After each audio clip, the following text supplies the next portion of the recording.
par-ci et par-là et il se dit comment je vais réussir pour aider ma famille. C'est important point bi mu waxtaanee et c'est même décisif par rapport à la résolution de cette problématique mooy que professeur Danfakha nit ñi dañu daan gis ne nii da nga daan gis ni bac boo ko daan am du ñëpp la ñuy orienté université dafa am ñoo xamante ni dañ la naan am nga bac rek léegi ñu bàyyi la peut-être nga dem ci lycée privé yi ak université privée ak li ni mel parce que dañuy daan ut ñi nga xamante ni dañuy am qualification am peut-être ils ont besoin d'un accompagnement spécial pour en faire de vrais patriotes ñu yóbbu leen université nekkoon ndam ak sacerdoce boo xamante ni képp ku fa nekkoon doo tal lu dul jàng moo tax boo leen seetloo ñu bëri ñu jugee ci région yi ñu orienté leen fii ñoom ngay gis ci taatu garab bi ci corniche bi wala ci buntu bi ñuy jàng ba ne ar ndaxte université ñëpp bonuñu kat ña cay politique daal xale yooyu daal mel ni man daal ñoom ñooy xaw doy waar am jikko yi waaw macha allah. non du ma la bàyyi nga wax loolu. du ma la bàyyi naa di que man nekkoon naa université. bokk ci parti politique. contre gouvernement.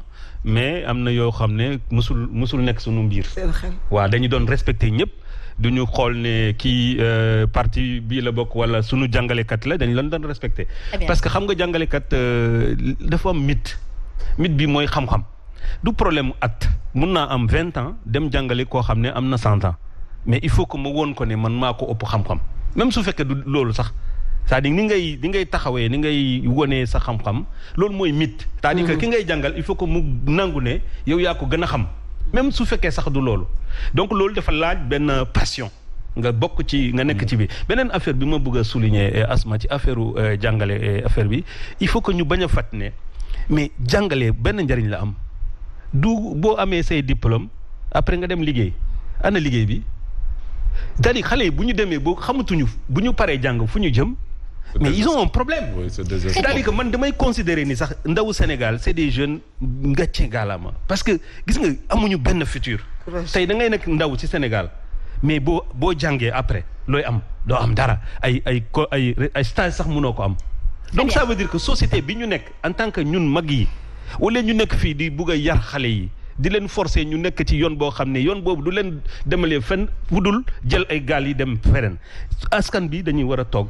xam ni xale yi bu jàngee bu paree day dem liggéeykaay yooyu nag il faut que ñu créer ko bu ñu ko créé wul nag yi problème yii mooy am. Très bien professeur alors par rapport aux nombreuses violences ci jamono ji ñuy waxtaanee politique bi da ci rax lu bëri. parce que devant aussi les leaders politiques d'aujourd'hui ne sont pas les leaders politiques d'hier qui vous ont inspiré parce que nit ku nekk ci ni mu lay yeree ci li mu lay yore ngay jëfee xale yi naam frustration am na wàllum koppar gu gaaw gi ngay waxtaanee am na wàllum manque de valeur ak manque d'orientation propre ak manque de passion bi am na maman wàllum lu problématique yi dañoo bëri kon nag naam xam ngeen ne lii mat naa toog waxtaan. ministère de l'éducation war na woo professeur yooyu la ci kuréel yi waxtaan ak ñoom càmbaraat mbir mi il faut arrêter d'être là à faire que de la politique politicienne c'est ça les vrais problèmes. Et trouver des solutions on vous attend là vous prenez le salaire dans l'argent du contribuable pour trouver des solutions pour les contribuables donc s'il vous plaît de grâce l'éducation est en train de baisser mais mais grave.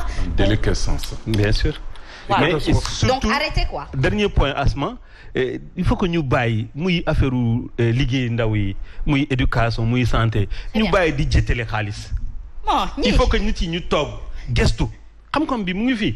ñu toog lan la ñu war a def pour que réew mi pour que jàngale bi mu dem kanam ñu bàyyi di xalaat toujours xaalis bu ñu ma am su ma amul xaalis du ma def projet bi du ma amul